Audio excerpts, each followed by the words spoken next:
¿Qué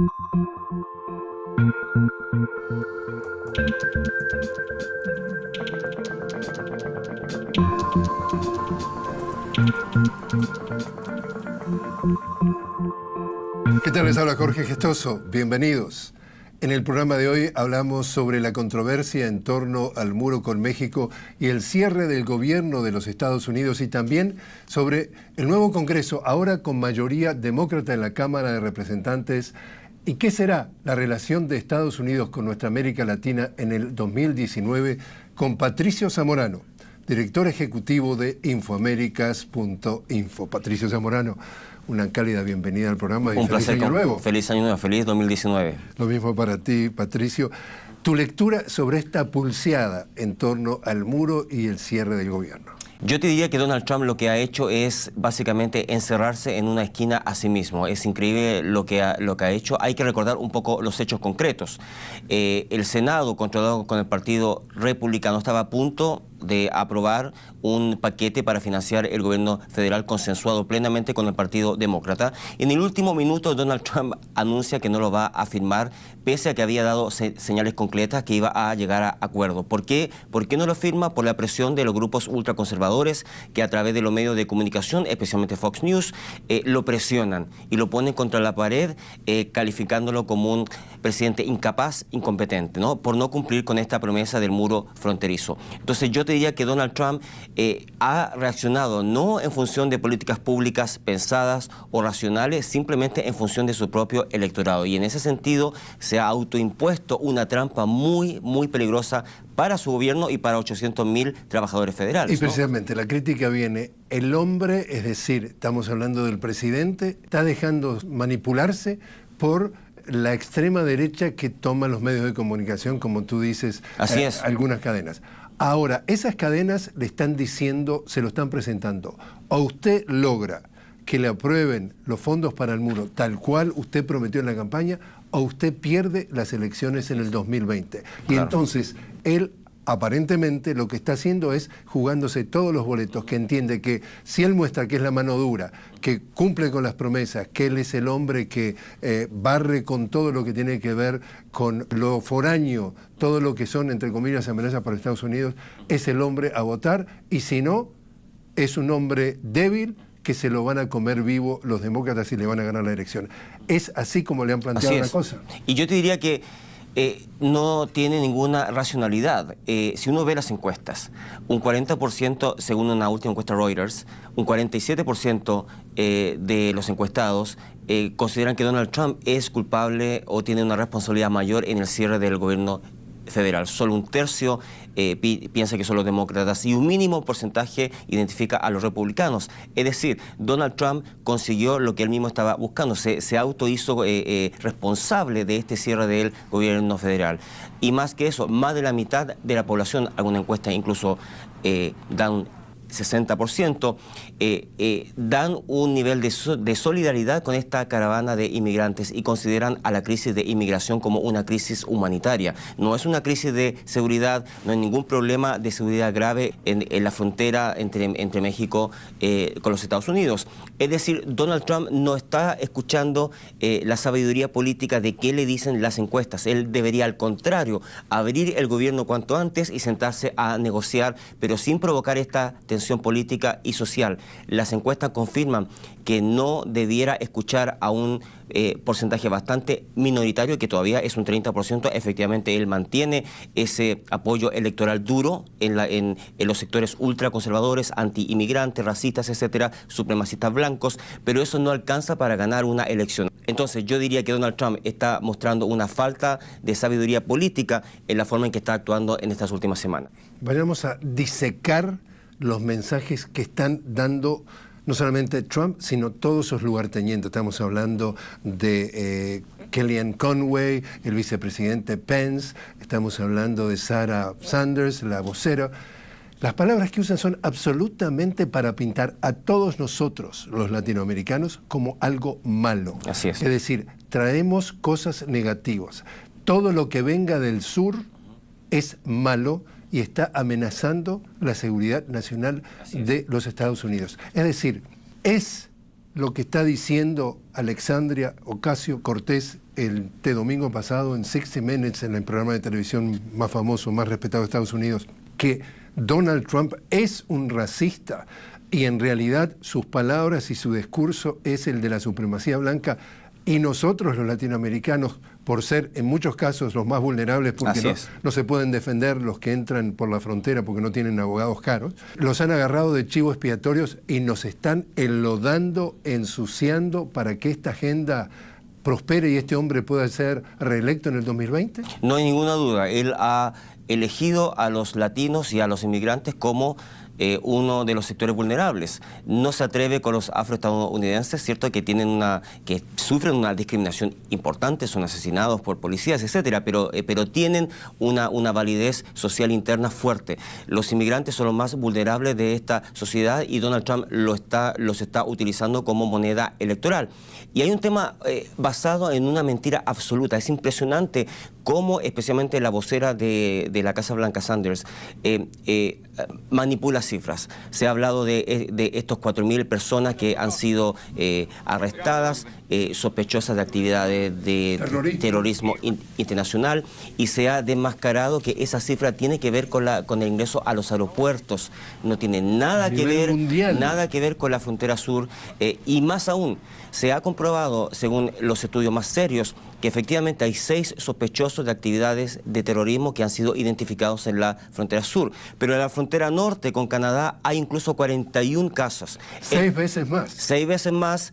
Ha habido, incluso estamos hablando, y ni siquiera estamos considerando gente que son ciudadanos y residentes permanentes. Hay muchos ciudadanos y residentes permanentes de los Estados Unidos acusados de terrorismo. No se habla de ellos, se pone el hincapié en el tema de los indocumentados. Entonces, la frontera norte es más peligrosa en ese sentido que la frontera sur, y por supuesto vemos que Donald Trump bajo ninguna circunstancia está acusando a los canadienses, o que Canadá es totalmente responsable, o identificándolo como portador de la posibilidad que de $5.000 millones para construir un muro fronterizo. Entonces, es una falacia política impresionante, ¿no? También, con este cierre del gobierno, es decir, estamos hablando que hay 800.000 empleados públicos que o están dejando de cobrar el sueldo o ya están trabajando sin cobrar el sueldo. Así es.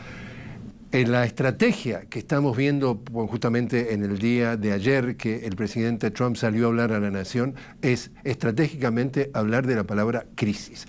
Hay una crisis, hay una crisis, hay una crisis, hay una crisis de seguridad nacional, hay una crisis humanitaria, crisis, le repite todos los lugartenientes y a toda hora. Ahora, los demócratas dicen que en realidad en donde hay una crisis humanitaria es la crisis que ha creado el propio Donald Trump, dejando a estos 800.000 empleados sin sueldo, sin saber lo que les va a pasar, porque si el viernes no reciben el cheque de esta quincena, empiezan a hacer agua por todos los frentes, y que en realidad está creando una zozobra realmente de marca mayor. Le preguntaron en estos días recientes, cuando sale de la Casa Blanca, ¿y usted qué piensa de lo que está viviendo esta gente? Dice, ¿usted se relaciona, usted entiende cómo lo están pasando? Y él dice, mire, se van a ajustar, siempre se ajustan, y van a tener que ajustarse. O sea, la lectura es cuando ves que un presidente está dejando a su propio pueblo sufriendo y dice que se van a tener que ajustar. ¿Cómo reaccionas tú? Yo diría que esas declaraciones donde señala también que los trabajadores federales están apoyándolo, que es totalmente falso. Efectivamente, la gran mayoría de los empleados no están recibiendo su salario, son 800.000 personas. Muchos de ellos son contratistas. A esos contratistas, que son cientos de miles, ni siquiera se les va a pagar de manera retroactiva. Y mucho más allá de eso, la falta de sensibilidad de Donald Trump no es solamente sobre las vidas de esta parte importante de la población de los Estados Unidos. Los trabajadores que cuidan la seguridad de los aeropuertos están empezando ahora a apelar a estar enfermos, que puede ser falso o verdadero, pero no quieren ir a trabajar porque no se les paga su salario.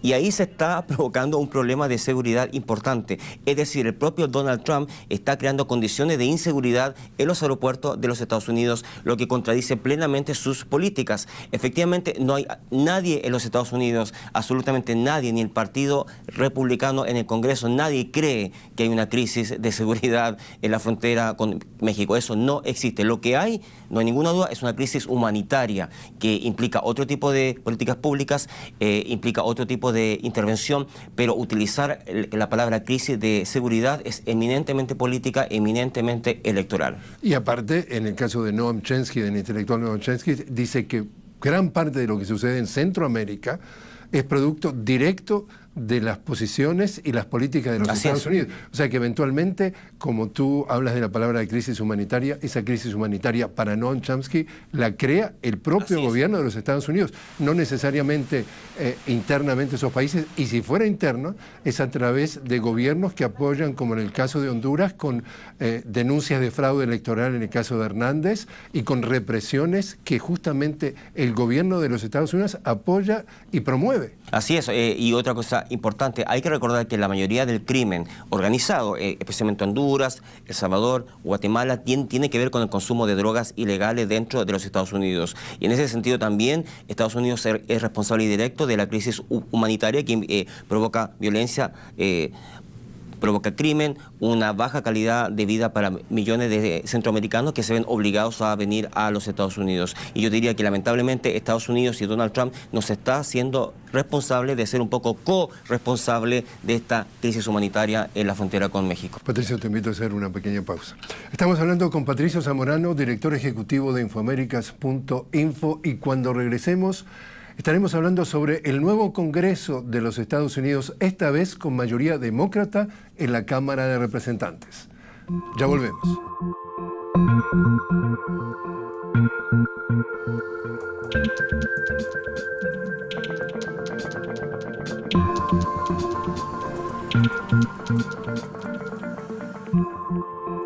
Continuamos conversando con Patricio Zamorano, director ejecutivo de Infoaméricas.info. Patricio, nuevo congreso aquí en Washington. Esta vez, después de 8 años, el Partido Demócrata recupera la mayoría en la Cámara de Representantes, el congreso más diverso en la historia, con más de 100 mujeres representantes de todas las minorías allí presentes.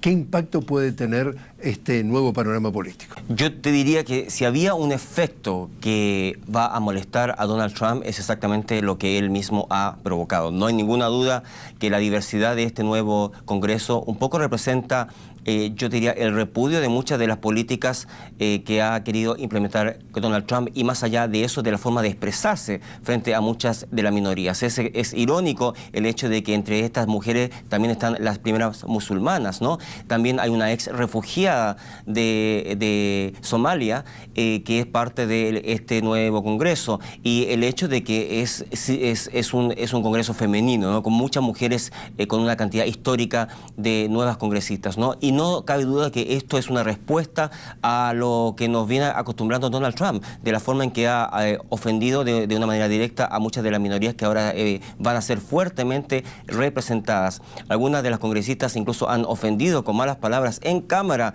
al propio presidente, y ha sido tragicómico cómo el propio Donald Trump se ha sentido ofendido y ha respondido. Después de haber ofendido a todo el mundo con sus tweets. Así es, que no tiene sentido. La verdad es que él está totalmente desconectado de su propia realidad política y de la propia forma en que él mismo se autorrepresenta frente a los medios de comunicación.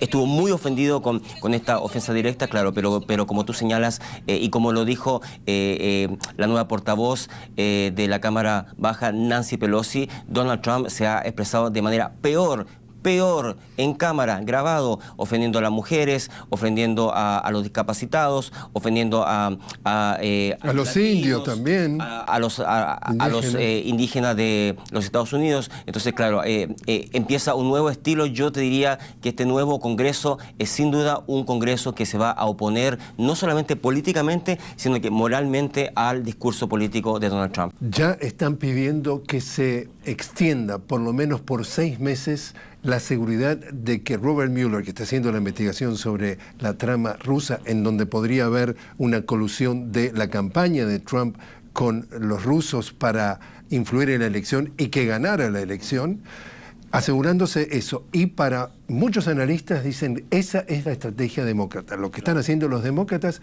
es, de alguna forma, demorar, digamos, jugar todos los boletos hasta tener información que entienden que podía ayudar la causa, y allí podría ser la idea de hacerle un juicio político, un impeachment a Trump, y ahí podría ser el principio del fin.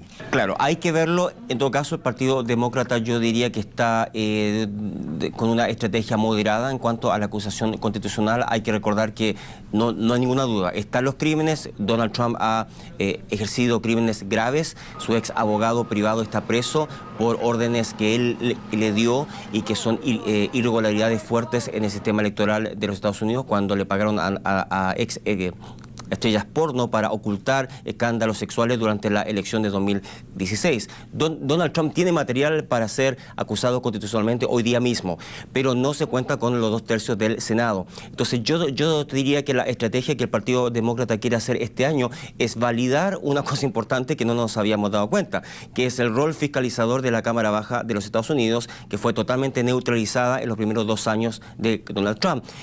Bajo el dominio republicano, la Cámara Baja traicionó su propia labor constitucional, que es fiscalizar las acciones del Poder Ejecutivo. Entonces, esas atribuciones ahora van a entrar con mucha fuerza. Yo te diría que lo de Mueller, en cuanto a la investigación de la colusión rusa, es un elemento importante formal, pero la cantidad de irregularidades en los gabinetes, en los ministerios que tienen que ver con Donald Trump son multitudinarias. Yo te diría que van a haber investigaciones cada semana lanzándose de una manera regular, y especialmente sobre el tema de información tributaria de Donald Trump. ¿Qué pasa con sus finanzas? Porque él nunca reveló su información financiera, y ahí hay una información importante que los demócratas quieren dar a conocer a todo el país. Hablas de los demócratas. Para muchos, después de que terminó la elección de medio término de noviembre, empezó ya la carrera hacia el 2020, hacia la carrera presidencial. Y ya, por ejemplo, dentro del Partido Demócrata, una senadora, Elizabeth Warren, presentó la idea de su candidatura, y se empiezan a hablar de muchos nombres. Así es. ¿Tu reacción de quién, si te toca hacer un pronóstico, hoy podría terminar siendo el candidato o la fórmula presidencial de los demócratas? Es imposible hasta ahora. Hay que recordar que Biden, también el ex vicepresidente de Barack Obama, es una carta fuerte. Él se ha autoanunciado como una carta importante. El problema es la edad. Muchos de estos candidatos fuertes superan los 70 años. El caso de Sanders, Bernie Sanders, que es fuerte también. Y hay una cantidad enorme de gente joven, de alrededor de 40 años. Y yo te diría que esa es la nueva generación que va a competir de una manera, yo diría, energizada. Donald Trump ha energizado a una base joven, a una base que se niega a esta, digamos, a esta condena moral que ha hecho Donald Trump de muchos de los valores que se supone que eran importantes para los Estados Unidos. Entonces, no te quepa duda que la diversidad del Partido Demócrata es una respuesta positiva, diría yo, frente a lo que ha hecho Donald Trump en estos últimos 2 años. Patricio, te invito a hacer una nueva pausa. Estamos hablando con Patricio Zamorano, director ejecutivo de Infoaméricas.info, y cuando regresemos, el 2019 y la relación entre Estados Unidos y nuestra América Latina. Ya volvemos.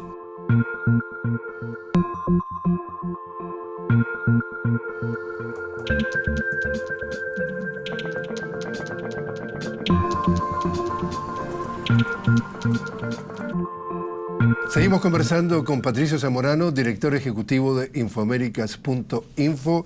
Patricio, 2019, comienza un nuevo año, relaciones entre Estados Unidos y América Latina.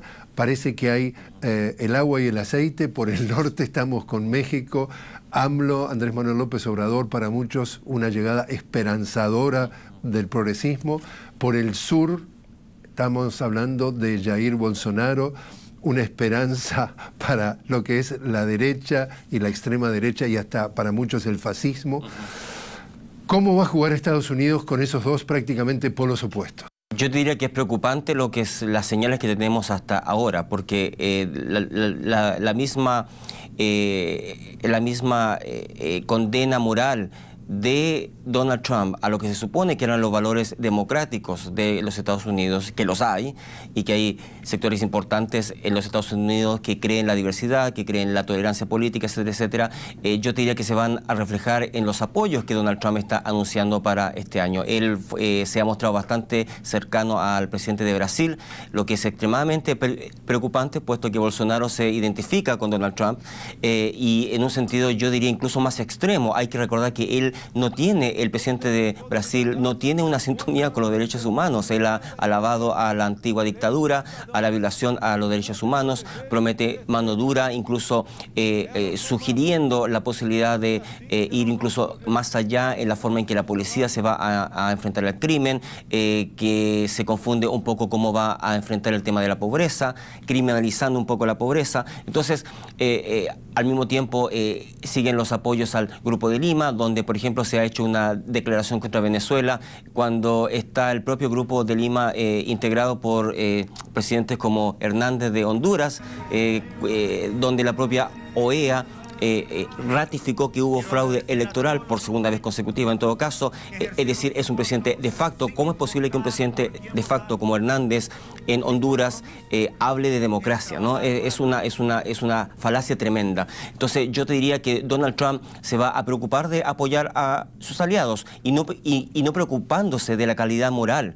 Es cierto que el gobierno de Brasil es de derecha, pero el personaje que asume la presidencia es un personaje extremadamente tóxico para los valores democráticos que tanto la derecha como la izquierda se supone comparten, ¿no? Entonces, es un tema preocupante cómo se va a desenvolver Donald Trump dentro de un contexto donde la verdad es que para esta administración América Latina está en segundo o tercer plano. No hay ninguna duda que Donald Trump no tiene absolutamente ninguna prioridad con América Latina, excepto el tema del muro fronterizo con México. Ni siquiera Cuba está dentro de su discurso diario. El tema Venezuela está constantemente, en todo caso, con estas sanciones, pero como continente yo te diría que esta administración nos beneficia en ese sentido de que no tiene una prioridad importante, ¿no? Ahora, una de las lecturas para algunos analistas es de que por arriba o por debajo de la mesa activamente la idea es derrocar al gobierno de Venezuela. Y entonces han agarrado digamos, para hacer los mandados a este llamado Grupo de Lima, que es un grupo de países latinoamericanos de derecha, pero, y acá está lo curioso, si cabe la palabra, pero de pronto el secretario de Estado Mike Pompeo participa en las conversaciones del Grupo de Lima, y participa Estados Unidos, que no tiene nada que ver con el Grupo de Lima, a través de Mike Pompeo, que anduvo nada menos que en la asunción del mando de Jair Bolsonaro en Brasil, y de ahí, bueno, que también estuvo hablando con nada menos que Netanyahu, y de ahí se va a visitar a Iván Duque, condenado por todas las organizaciones de derechos humanos de las violaciones más atroces que se dan en su país. Matan un líder sindical de promedio todos los días o cada 2 días. El mayor número de desplazados del mundo internos que están absolutamente marginados. Ese Grupo de Lima, que quiere derrocar al gobierno de Venezuela, ahora acepta que participe por videoconferencia Mike Pompeo. Está incitándolos activamente a invadir Venezuela a través del ejército de Brasil, por ejemplo, una posibilidad de que dejó Bolsonaro la puerta abierta, o simplemente se está dándole algunos consejos y algunos masajes Pompeo. Yo te diría que, bueno, el tema principal acá es el retroceso histórico importante que se ha dado y extremadamente lamentable a un sentido continental, que cuando el presidente Chávez estaba vivo, incluso los gobiernos de derecha concordaron. Hay que recordar que todas estas instancias de comunión bolivariana que se hizo durante casi 2 décadas, estamos hablando de UNASUR, estamos hablando de la CELAC, en donde se quería dejar un poco afuera la influencia sobredimensionada de los Estados Unidos, y en un sentido continental. Hay que recordar que en la CELAC, por ejemplo, la presidencia fue entregada de Venezuela al gobierno de Chile, de Piñera, de derecha, y que el propio Piñera le entrega a su vez la presidencia al presidente Raúl Castro de Cuba, en una en una transición democrática, en una comunión en que se aceptaba un poco las diferencias entre la derecha y los focos de progresismo de América Latina. Se ha hecho un retroceso importante y yo diría que traiciona a ese sentimiento continental unitario el hecho de que Mike Pompeo sea parte del Grupo de Lima, ¿no? Rompe un poco con ese deseo de que América Latina sea dueño de su propio destino, ¿no? Incitando a Estados Unidos es romper ese deseo, es decir, lo está mirando desde el balcón o activamente dice, acá divide y vencerás, divide y reinarás. Yo lo que voy a hacer es desarticular toda la integración latinoamericana, porque yo, con el grupo de países, por ejemplo, para controlar el Atlántico, que ahora sumaron a Ecuador, con Lenín Moreno, controlo todo lo que tiene que ver con el comercio del Atlántico. Es decir, automáticamente la oleada de la derecha, yo participo para desarmar y desarticular a todos los gobiernos de izquierda y además meter presos a través del lawfare, a través de juicios de alguna forma jurídicos infundados a todos los posibles candidatos que puedan volver al poder.